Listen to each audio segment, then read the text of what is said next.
মক্কাতে প্রবেশ করলে আপনাকে 10,000 রিয়াল জরিমানা করা হবে এবং আপনাকে জেল প্রদান করা হবে।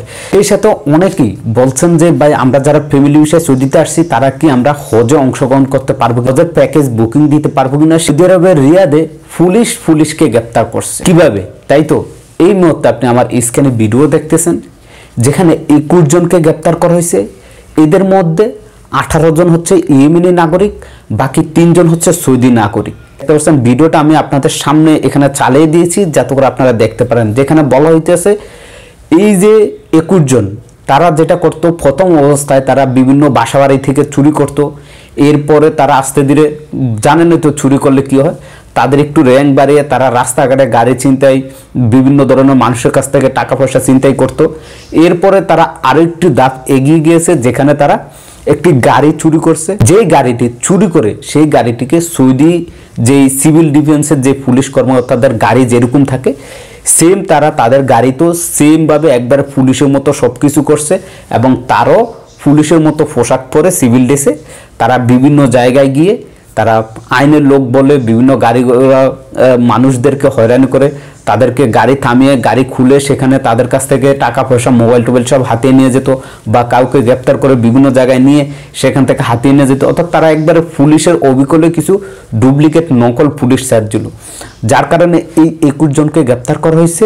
একবার ভাবতে পারেন তারা সৌদি আরবের সৌদি পুলিশকে নকল করে, এমনকি সৌদি পুলিশের সেম গাড়ি তারা তো ডিজাইন করে, তারপরে এই ধরনের অবৈধ কাজে লিপ্ত হয়েছে, যার কারণে এই 21 জনকে গ্রেপ্তার করা হয়েছে। মক্কাতে প্রবেশ করলে আপনাকে 10,000 রিয়াল জরিমানা করা হবে। জি, আপনি ঠিকই শুনেছেন। জেহারা visa, multiple visa, visit visa, উমরা ভিসা, এই সমস্ত বিষয় যারা সৌদিতে আসার পর তাদের মেয়াদ শেষ হওয়ার পরও তারা দেশে যায় নাই এবং তারা অবৈধভাবে মক্কাতে প্রবেশ করার চেষ্টা করবে, তাদের প্রত্যেকেই গ্রেপ্তার করবে এবং তাদেরকে 10,000 রিয়াল জরিমানা করা হবে এবং তাদেরকে জেল প্রদান করা হবে। এছাড়াও অনেক প্রবাসী ভাই জানতে চাচ্ছেন যে ভাই আমরা যারা ফ্যামিলি ভিসা নিয়ে আসছি আমাদের 1 বছর, বা অনেকে যে বিজনেস ভিসা নিয়ে আসছে 1 বছরের যে মাল্টিপল ভিসা বলেন, তাদের ভিসার মেয়াদ আছে। এখন তারা তো এই সৌদি সরকারের যে ঘোষণা, সেই ঘোষণা অনেক আগে, কারো 2 মাস আগে নিয়েছেন ভিসা, কারো 3 মাস আগে ভিসা নিয়েছেন। তারা নক দেন যে ভাই আমাদেরও কি 29 তারিখে চলে যেতে হবে কিনা, সৌদি সরকারের যে ডেডলাইন দিয়েছে 29 তারিখে চলে যেতে হবে। না, আপনারা এখানে থাকতে পারবেন 1 বছর পর্যন্ত, কারণ আপনাদের ভিসায় কিন্তু 1 বছরের উল্লেখ আছে। আপনাদের ভিসার শেষ সময়সীমার কোনো বক্তব্য গিয়ে চেক দিবেন, আপনাদের 1 বছরের মেয়াদ সিস্টেম, আপনারা 3 মাস পরে পরে রেনু করে 1 বছর পর্যন্ত থাকতে পারবেন। আপনাদের কোনো সমস্যা না, আপনাদেরকে দেশে চলে যেতে হবে না। সেটা অনেক প্রবাসী নক দেন যারা ফ্যামিলি ভিসায় সৌদিতে আসছেন, তারা জানতে চাচ্ছেন যে ভাই আমরা কি হজ করতে পারবো কিনা সামনে বড়।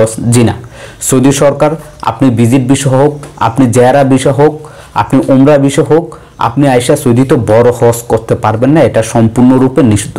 শুধুমাত্র সৌদিতে যারা প্রবাসী আজনবী আছে, একামা হোল্ডার এবং যারা সৌদি নাগরিক, তারাই হজের জন্য হজের প্যাকেজ বুকিং দিয়ে তারা হজের অনুমতি নিতে পারবে।